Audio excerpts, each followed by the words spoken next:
Di tengah rimbunnya hutan purba, jauh dari jangkauan manusia, hiduplah seekor kera raksasa bernama Goro. Ia bukan sekadar kera biasa, tingginya hampir setara dengan pohon-pohon tertua di hutan, dan bulunya tebal serta berwarna coklat gelap. Ia adalah penjaga hutan, pelindung semua makhluk yang hidup di dalamnya. Suatu hari, saat fajar mulai menyingsing dan kabut masih menyelimuti pepohonan, Goro mendengar suara tangisan lemah di dekat sungai. Dengan langkah besar, ia berjalan menuju sumber suara dan menemukan seorang bayi perempuan yang tergeletak di antara akar-akar pohon besar. Bayi itu mungil dan rapuh, dibalut dengan kain tipis yang sudah kotor. Tak ada tanda-tanda orang tua di sekitarnya, hanya jejak kaki manusia yang mengarah keluar dari hutan. Goro menatap bayi itu dengan penuh kebingungan. Ia bisa saja meninggalkannya, seperti halnya alam yang tak peduli pada yang lemah. Namun, sesuatu dalam dirinya mencegahnya pergi. Dengan hati-hati, Goro mengangkat bayi itu menggunakan tangannya yang besar dan hangat. Ia membawanya ke guanya di atas tebing, tempat yang aman dari bahaya. Malam itu, Goro duduk di depan perapian kecil yang ia buat dari ranting-ranting kering, menatap bayi yang kini tertidur dalam dekapannya. Hari berganti minggu, dan minggu berganti tahun. Bayi itu tumbuh menjadi seorang gadis kecil yang lincah. Goro menamainya Lana. Ia mengajari Lana cara hidup di hutan, memanjat pohon, berburu makanan, dan memahami suara hewan lain. Lana tak hanya bertahan hidup, tetapi juga berkembang. Ia bisa berlari di antara dahan pohon secepat burung melayang. Ia tahu cara berbicara dengan serigala, bermain dengan anak-anak rusa, dan berenang bersama ikan di sungai. Hutan adalah rumahnya, dan Goro adalah ayahnya. Meski begitu, di dalam hati kecilnya, Lana selalu bertanya-tanya tentang asal-usulnya. Dari mana ia berasal? Mengapa ia ditinggalkan? Suatu hari, saat Lana sedang menjelajahi hutan, ia menemukan sepotong kain yang terasa familiar. Itu sama dengan kain yang membungkusnya saat bayi. Tak jauh dari sana, ia melihat sebuah simbol aneh yang diukir di batu. Ia segera kembali ke Goro dan bertanya, "Ayah, apakah aku berasal dari luar hutan?" Goro menatapnya dengan sedih. Ia tahu bahwa suatu saat pertanyaan ini akan muncul. Dengan suara berat, ia menjelaskan bahwa manusia pernah datang ke hutan bertahun-tahun lalu, membawa bayi dan meninggalkannya di tepi sungai. "Mereka meninggalkanmu di sini," kata Goro. "Aku tak tahu alasannya, tapi aku tahu satu hal, kau adalah anak hutan sekarang." Namun jawaban itu tidak cukup bagi Lana. Ia ingin tahu lebih banyak. Maka dengan berat hati, ia memutuskan untuk pergi keluar hutan dan mencari jawaban. Setelah berpamitan dengan Goro, Lana melakukan perjalanan ke desa manusia di luar hutan. Ia menemukan bahwa desanya penuh dengan orang-orang yang terlihat seperti dirinya. Tapi berbeda dengan hutan yang bebas, desa ini terasa sempit dan penuh aturan. Saat bertanya tentang masa lalunya, seorang tetua desa memberitahunya sesuatu yang mengejutkan. Lana adalah putri dari seorang keluarga bangsawan, tetapi karena adanya ramalan yang mengatakan bahwa ia akan membawa kehancuran bagi keluarganya, ia ditinggalkan di hutan untuk mati. Lana merasa hancur. Bagaimana mungkin orang tuanya sendiri menyingkirkannya karena ketakutan akan ramalan? Di saat yang sama, orang-orang desa ingin Lana tetap tinggal dan melupakan kehidupannya di hutan. Mereka mengatakan bahwa ia harus menjalani kehidupan yang normal sebagai manusia. Namun hati Lana sudah memilih. Ia tidak bisa meninggalkan Goro, yang telah membesarkannya dengan kasih sayang. Ia tak ingin terjebak dalam dunia yang menolaknya sejak awal. Maka, pada malam itu, Lana melarikan diri kembali ke hutan. Saat ia tiba di gua Goro, kera raksasa itu telah menunggunya dengan senyum lembut di wajahnya. "Aku pulang, ayah," kata Lana sambil memeluk bulu tebal Goro. Sejak hari itu, Lana hidup selamanya di hutan, menjadi penjaga seperti Goro. Ia dikenal Sebagai putri hutan, pelindung semua makhluk, dan tak ada lagi manusia yang berani mengusik tempat tinggalnya. Sejak kepulangannya ke hutan, Lana tumbuh semakin kuat dan bijaksana. Ia tidak hanya menjadi bagian dari hutan, tetapi juga pelindungnya. Bersama Goro, ia menjaga keseimbangan alam, mengusir para pemburu dan penebang pohon yang mencoba merusak rumah mereka. Namun, suatu hari, sebuah ancaman besar datang, lebih besar dari sekadar manusia biasa. Di sisi lain hutan, seorang panglima perang bernama Ragnar sedang merencanakan sesuatu yang mengerikan. Ia telah mendengar legenda tentang gadis hutan dan kera raksasa yang konon memiliki kekuatan luar biasa. Ia percaya bahwa darah, Lana dan Goro memiliki keajaiban bisa membuatnya lebih kuat dan tak terkalahkan. Maka ia mengumpulkan pasukan untuk memburu mereka. Desas-desus tentang pasukan Ragnar menyebar ke seluruh hutan. Burung-burung datang berbisik kepada Lana. Kawanan serigala berlari ke arah gua Goro dengan ketakutan.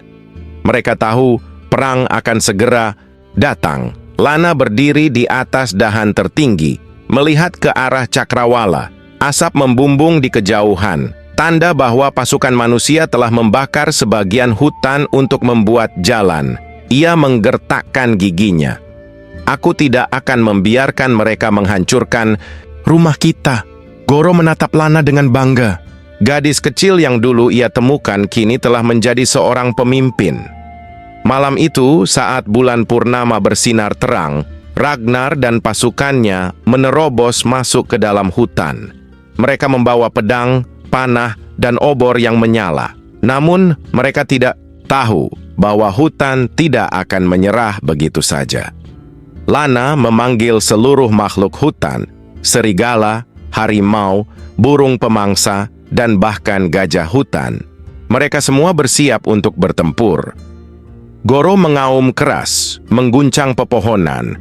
Dengan kepalan tangan raksasanya, ia menghempaskan para prajurit yang mendekat.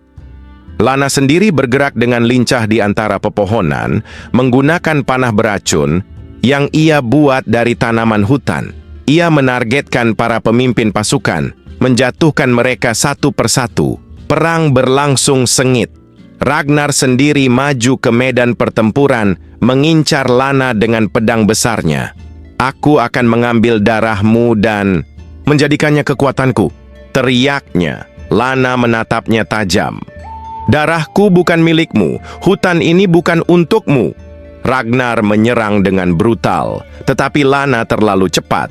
Ia melompat ke dahan pohon dan melancarkan serangan balasan, menebas tangan Ragnar dengan belati tajam yang ia buat dari taring harimau.